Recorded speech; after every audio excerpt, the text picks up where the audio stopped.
श्रीसुदर्शनमहामन्त्रः। ॐ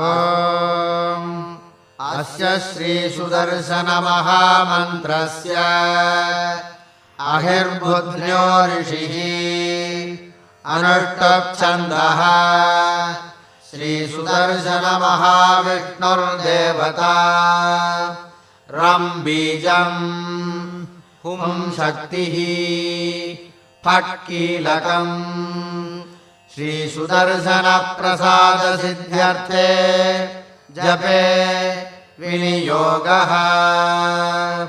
ध्यानम्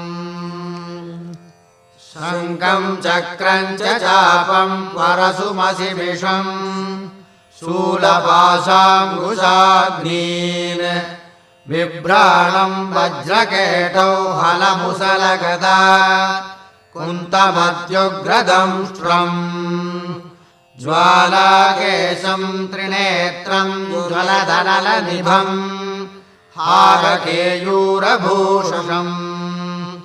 ध्यायेत् षट्कोणसंस्थं सकलरिपुजनप्राणसंहारचक्रम्। मूलमन्त्रः ॐ क्लीं कृष्णाय गोविन्दाय गोपीजनवल्लभाय पराय परमपुरुषाय परमात्मने परकर्म मंत्र यंत्र औषध अस्त्रशस्त्राणि संहर संहर मृत्योर्मोचय मोचय।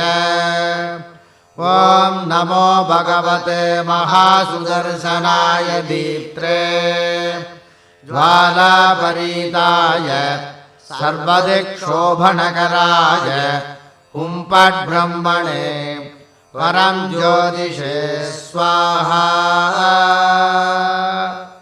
ॐ क्लीं कृष्णाय गोविन्दाय गोपीजनवल्लभाय पराय परमपुरुषाय परमात्मने परकर्म मंत्र यंत्र औषध अस्त्रशस्त्राणि संहर संहर मृत्योर्मोचय मोचय।